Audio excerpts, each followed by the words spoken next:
Good morning, my people.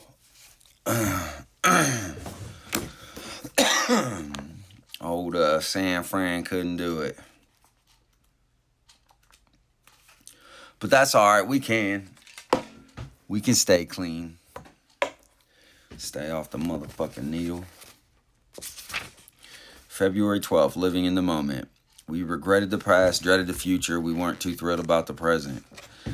Basic text, page 7. Until we experience the healing that happens when we work the 12 steps, it is doubtful that we can find a statement more true than the quote above. Most of us come to NA hanging our heads in shame, thinking about the past and wishing we could go back and change it. Our fantasies and expectations about the future may be so extreme that on our first date with someone, we find ourselves wondering which lawyer we'll use for the divorce. Almost every experience causes us to remember something from the past or begin projecting into the future.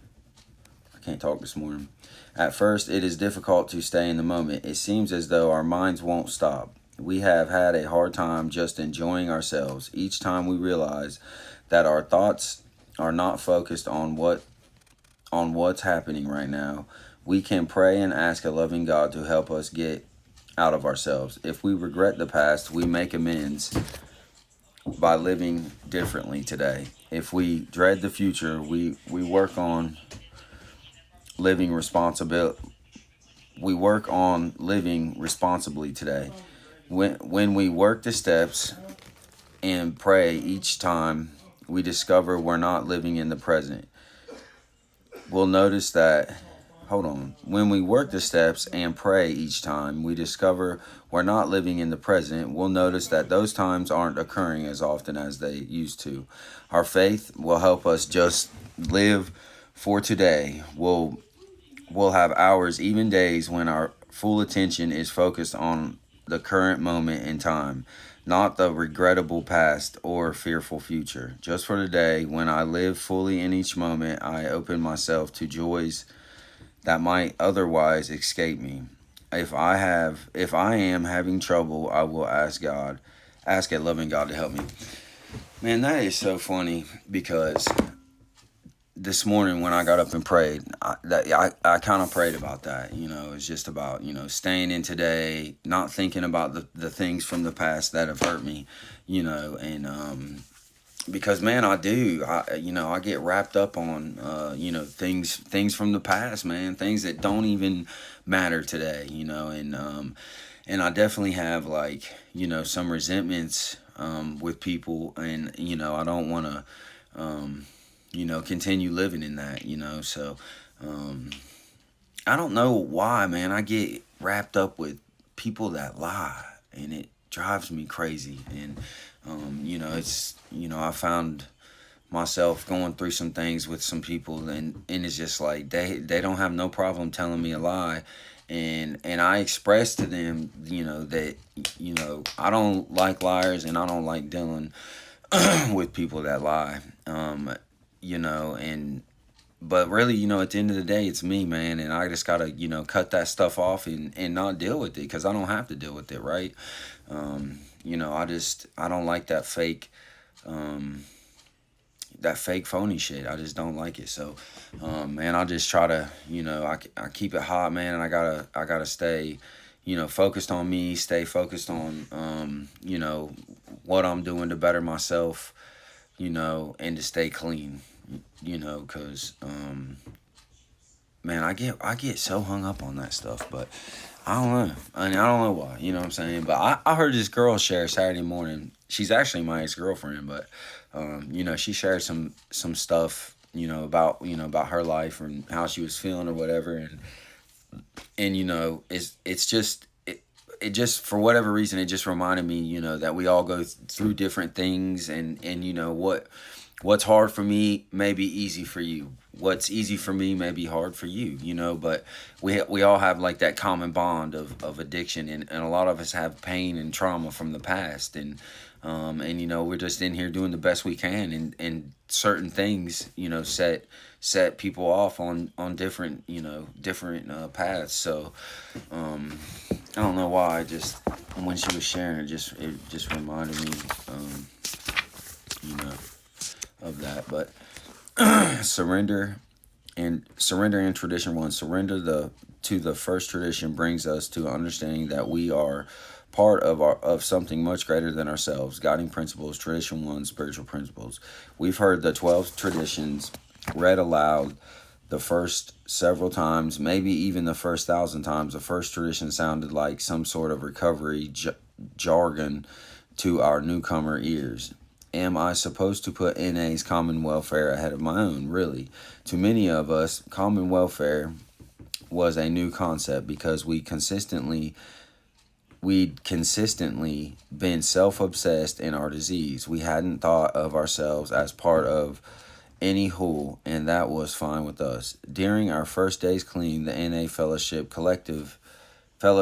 collective whole wasn't something we imagined being a part of or even caring about. In time, we began to surrender to the truth that we need each other to stay clean. When we got a glimpse of the reciprocal relationship between personal recovery and NA unity, we realized that we're part of a worldwide fellowship made up of tens of thousands of groups, with literature available in scores of languages. Wow, all I wanted to do was quit using drugs. I can't, but we can underpins the first tradition. As our recovery deepens, our capacity